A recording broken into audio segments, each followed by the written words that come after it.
But the Pelicans' Zion Williamson and Brandon Ingram each dropped 32 themselves to hand the Wizards yet another loss. Washington now has the worst record in the NBA, and there are a lot of reasons for that. The franchise has been more wrecked by COVID issues than any other team. Starting center Thomas Bryant suffering a devastating season-ending torn ACL, and trading John Wall for Russell Westbrook has not, at least so far, paid off. But the bottom line result is that Beal, the NBA's leading scorer right now, keeps turning in spectacular performances, and the Wizards have not been able to turn that into any momentum. Here is what Beal has done in the team's last 6 games, and look at the win-loss column next to each effort. Now you can zoom out to the past 2 years overall. Washington has lost all 10 of the last 10 games in which Beal has scored 40 or more.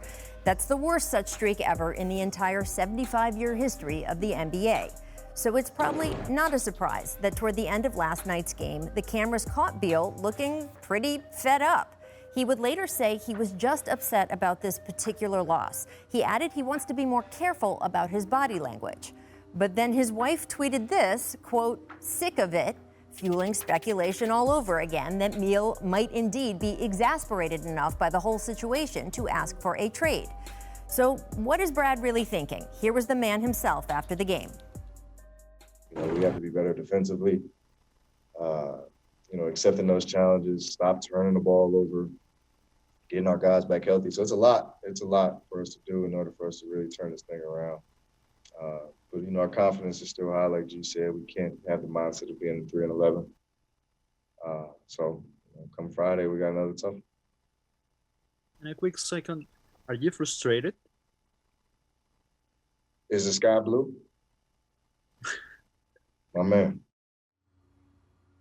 So Beal is frustrated, but as you can see there, still sounds pretty committed to trying to make this work. And I know our first guest today, Scott Brooks, just as frustrated by all those numbers I read off as Brad is, and also frustrated by the fact that forget any regular practices, Scott, you have barely been able to get your team in one place so far this season. So welcome in. We really appreciate you being with us today. And I just want to start there to give some perspective to why it has been so hard to win basketball games of late. You guys went through a stretch of 6 postponed games due to COVID. But even before or after that, you and I talked about a week ago, it's been hard to even know who's going to be on the roster day to day, right?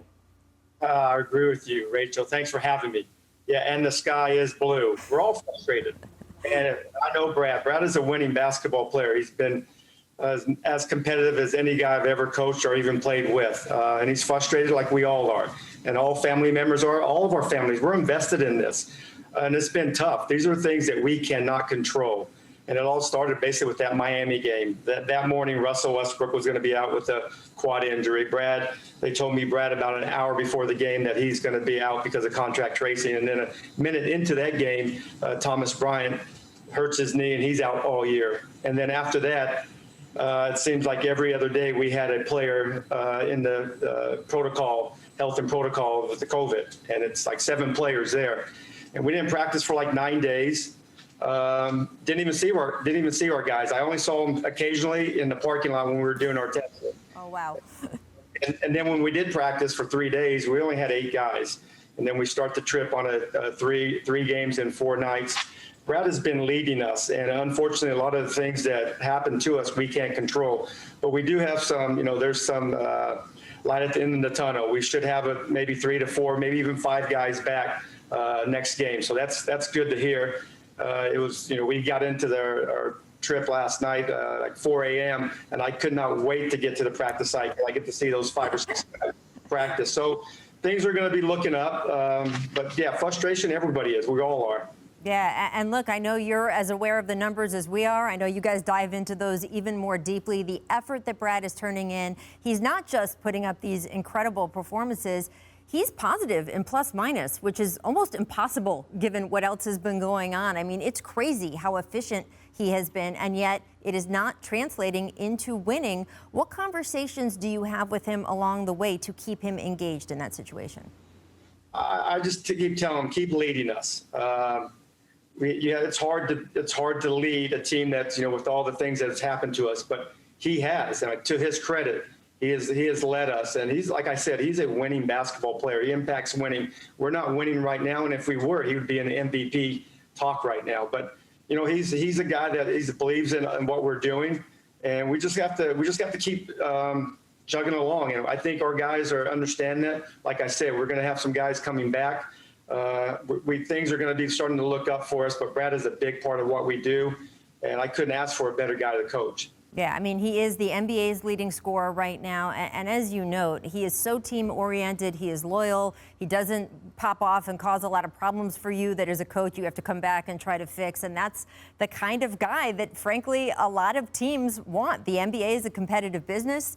You know other teams are not just sitting there feeling bad for you guys, what you've been through the last couple of weeks. What is it like to coach in an environment where there are probably 25 other organizations out there that would love to have Bradley Beal on their team and are frankly hoping things in D.C. blow up to the point he requests a trade?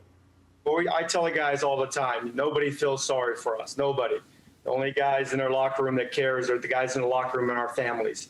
And, Brad, like I said, Brad is a winning basketball player. I love coaching him. He's one of the best guys to be a franchise player on the court and off the court. The guy does amazing things in the community. But like I said, he would be an MVP talk if we can get some wins, and we will. We got our guys coming back, but he's done a great job of leading us during these difficult times. And like I said, nobody's ever done this before. I mean, you can't prepare for this. COVID is real. It's not a hoax, and it's real. I'm just glad all of our guys are coming back healthy, and then we're ready. The next couple of games, I think we should have a nice little rhythm. We're going to have 15 games in February to make up some of these games that we've missed, but Brad is a winner, and I can't never say that enough. But I enjoy coaching him. He's like the perfect guy for a franchise to lead a franchise. Thanks for watching ESPN on YouTube. For live streaming sports and premium content, subscribe to ESPN+.